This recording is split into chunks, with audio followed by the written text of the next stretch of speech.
ಭಾರತೀಯ ಕವಿ, ರಾಮಾಯಣದ ಲೇಖಕ, ಮೊದಲ ಮಹಾಕಾವ್ಯದ ಮೊದಲ ಕರ್ತೃ ಹಾಗೂ ಮಹಾನ್ ತತ್ವಜ್ಞಾನಿ ಮಹರ್ಷಿ ವಾಲ್ಮೀಕಿಯವರ ಜಯಂತಿಯನ್ನ ಸೋಮವಾರ ನಂಜನಗೂಡು ತಾಲೂಕಿನ ಮಾದಾಪುರ ಗ್ರಾಮದಲ್ಲಿ ಅದ್ದೂರಿಯಾಗಿ ಆಚರಿಸಲಾಯಿತು. ವಾಲ್ಮೀಕಿ ಗೆಳೆಯರ ಬಳಗದಿಂದ ಆಯೋಜಿಸಿದ್ದ ವಾಲ್ಮೀಕಿ ಜಯಂತಿ ಕಾರ್ಯಕ್ರಮಕ್ಕೆ ಆಗಮಿಸಿದ್ದ ಮೈಸೂರು ಜಿಲ್ಲಾ ಪಂಚಾಯತ್ ಮಾಜಿ ಸದಸ್ಯ ಹಾಗೂ ಕನ್ನಡ ಸಾಹಿತ್ಯ ಪರಿಷತ್ನ ಗೌರವಾಧ್ಯಕ್ಷ ಶ್ರೀ ಚಿಕ್ಕರಂಗನಾಯಕ ಗ್ರಾಮದ ಯಜಮಾನರುಗಳ ಜೊತೆ ಸೇರಿ ಶ್ರೀ ಮಹರ್ಷಿ ವಾಲ್ಮೀಕಿ ಭಾವಚಿತ್ರಕ್ಕೆ ಪುಷ್ಪಾರ್ಚನೆ ಮಾಡಿ ಅದ್ದೂರಿ ಮೆರವಣಿಗೆಗೆ ಚಾಲನೆ ನೀಡಿದರು. ಈ ವೇಳೆ ತೆರೆದ ವಾಹನದಲ್ಲಿ ಮಹರ್ಷಿ ವಾಲ್ಮೀಕಿ, ವೀರಮದಕರಿ ನಾಯಕ ಸೇರಿದಂತೆ ನಾಯಕ ಜನಾಂಗದ ಸ್ವಾಮೀಜಿಗಳ ಭಾವಚಿತ್ರವುಳ್ಳ ಟ್ಯಾಬ್ಲೋಗಳನ್ನು ಗ್ರಾಮದ ಪ್ರಮುಖ ಬೀದಿಗಳಲ್ಲಿ ಮೆರವಣಿಗೆ ಮಾಡಲಾಯಿತು. ಈ ಸಂದರ್ಭ ಟ್ರ್ಯಾಕ್ಟರ್ ಇದ್ದ ಜಿಲ್ಲಾ ಪಂಚಾಯತ್ ಮಾಜಿ ಸದಸ್ಯ ಚಿಕ್ಕರಂಗನಾಯಕ ಖುದ್ದು ತಾವೇ ಟ್ರ್ಯಾಕ್ಟರ್ ಚಲಾಯಿಸಿ ಮೆರವಣಿಗೆಗೆ ಮೆರುಗು ತುಂಬಿದ್ರು. ಗ್ರಾಮದ ಮನೆ ಮುಂಭಾಗ ನಿಂತಿದ್ದ ಮಹಿಳೆಯರು ಮತ್ತು ಮಕ್ಕಳು ಸೇರಿದಂತೆ ಗ್ರಾಮಸ್ಥರುಗಳು ಮಹರ್ಷಿ ವಾಲ್ಮೀಕಿ ಅವರ ಭಾವಚಿತ್ರಕ್ಕೆ ಕೈ ಮುಗಿದು ಪೂಜೆಯನ್ನ ಸಲ್ಲಿಸಿದ್ರು. ಇನ್ನು ಮೆರವಣಿಗೆಯಲ್ಲಿ ಕೇಳಿ ಬಂದ ತಮಟೆ ಸದ್ದಿಗೆ ಮಕ್ಕಳು, ಯುವಕರು ಕುಣಿದು ಕುಪ್ಪಳಿಸಿದ್ರು. ಈ ವೇಳೆ ಚಿಕ್ಕರಂಗನಾಯಕ ಕೂಡ ಭರ್ಜರಿ ಸ್ಟೆಪ್ ಹಾಕಿ ನೋಡುಗರ ಗಮನ ಸೆಳೆದು ಮೆರವಣಿಗೆಗೆ ಮೆರುಗು ತುಂಬಿದ್ರು.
ಹೀಗೆ ಸಂಭ್ರಮ ಸಡಗರದಿಂದ ಜರುಗಿದ ವಾಲ್ಮೀಕಿ ಜಯಂತಿ ಆಯೋಜಕರಾದ ವಾಲ್ಮೀಕಿ ಗೆಳೆಯರ ಬಳಗ ಹಾಗೂ ಊರಿನ ಯಜಮಾನರುಗಳು ಆಗಮಿಸಿದ್ದ ಜಿಲ್ಲಾ ಪಂಚಾಯತ್ ಮಾಜಿ ಸದಸ್ಯ ಚಿಕ್ಕರಂಗನಾಯಕ ಅವರನ್ನ ಆತ್ಮೀಯವಾಗಿ ಸ್ವಾಗತಿಸಿ ಅವರಿಗೆ ಶಾಲು ಹೊದಿಸಿ ನೆನಪಿನ ಕಾಣಿಕೆ ನೀಡಿ ಗೌರವಿಸಿ ಸನ್ಮಾನಿಸಿದ್ರು.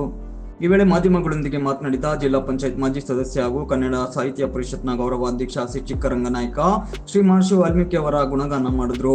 ಭಾರತೀಯ ಸಂಸ್ಕೃತಿಗೆ ಭದ್ರ ಬುನಾದಿ ಹಾಕಿಕೊಟ್ಟ ಹಿಂದೆ ಶ್ರೀ ಮಹರ್ಷಿ ವಾಲ್ಮೀಕಿ ಅವರ ಕೊಡುಗೆ ಅಪಾರ ಮತ್ತು ಅನನ್ಯ.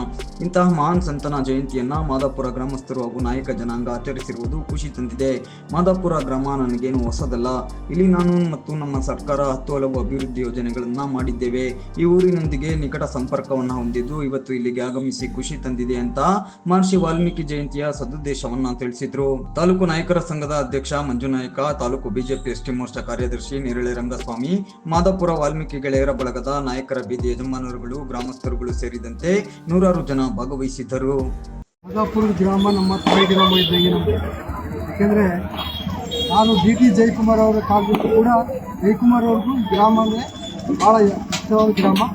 ಅದೇ ಥರ ಕೂಡ ನಾನು ರಾಜಕೀಯವಾಗಿ ಬೆಳಿಬೇಕಾದ್ರೂ ಕೂಡ ಈ ಗ್ರಾಮನೇ ಕಾರಣ. ಯಾಕೆಂದರೆ ಪ್ರಥಮವಾಗಿ ನಾನು ಜಿಲ್ಲಾ ಪಂಚಾಯತಿ ನಿಂತಾಗ ಸರ್ವತೋಮುಖವಾಗಿ ಎಲ್ಲರೂ ನನಗೆ ಬೆಂಬಲಿಸಿ ಬೆಳೆಸಿದಂಥ ಗ್ರಾಮ ಇಲ್ಲಿ. ಇವತ್ತು ಇಲ್ಲಿ ವಾಲ್ಮೀಕಿ ಜಯಂತಿ ನಡೀತಕ್ಕಂಥದ್ದು ನಮಗೆ ತುಂಬ ಸಂತೋಷ ಇರ್ತಕ್ಕಂಥ ವಿಚಾರ. ಎಲ್ಲ ಗ್ರಾಮದಲ್ಲೂ ಕೂಡ ನಾನು ಕರೆದು ಮಾತಾಡೋ ಅವಕಾಶ ಕೊಟ್ಟಿದ್ದೆ. ನಾನು ಮೊದಲನೇದಾಗಿ ಎಲ್ಲರೂ ಕೂಡ ಅಭಿನಂದಿಸ್ತಾ ಇದ್ದೀನಿ.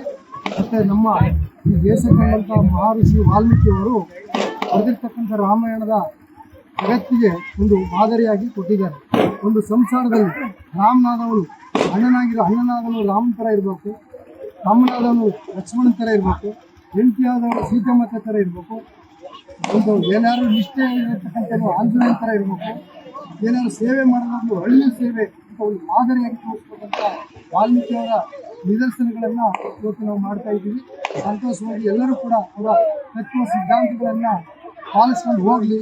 ಯಾಕಂದರೆ ಈ ಊರಿಗೆ ಹಲವಾರು ಕಾರ್ಯಕ್ರಮಗಳನ್ನು ಅವತ್ತು ನೋಡಿರ್ಬೋದು. ವಾಲ್ಮೀಕಿ ಭವನ ಇರ್ಬೋದು, ಇಲ್ಲಿ ದೊಡ್ಡ ದೇವಸ್ಥಾನ ಇರ್ಬೋದು, ಎಲ್ಲರೂ ಕೂಡ ನಮ್ಗೆ ನೀರಿನ ಪೈಪ್ ಇರ್ಬೋದು, ಪ್ರತಿಯೊಂದು ಈ CC ರೋಡ್ಗಳಿರ್ಬೋದು ಎಲ್ಲರೂ ಕೂಡ ನಾನು ಕೈಲಾದ ಸೇವೆನ BT ಜಯಕುಮಾರ್ ಕಾಲದಲ್ಲಿ ಈ ಗ್ರಾಮಕ್ಕೆ ಮಾಡಿದ್ದೀನಿ. ಮುಂದೆನೂ ಕೂಡ ಈ ಗ್ರಾಮದಲ್ಲಿ ನಮ್ಮ ಇಲ್ಲಿ ಇರ್ತಕ್ಕಂಥವ್ರಿಗೆ ಹಿರಿಯವರಿಗೆ ತಮ್ಮನಾಗಿ, ಹಿರಿಯವರಿಗೆ ಅಣ್ಣನಾಗಿ, ನಿಮ್ಮ ಮನೆಯ ಮಗನಾಗಿ ನಾನು ದುಡಿತೀನಿ ಅಂತ ಹೇಳ್ತಾ ನಾನು ಕರೆದು ಮಾತಾಡೋಕೆ ಅವಶ್ಯಕ ಅಂತ ಎಲ್ಲರೂ ಬಳಸಿ ನನ್ನ ಮಾತು ಮುಗಿಸ್ತೇನೆ. ಜೈ ವಾಲ್ಮೀಕಿ.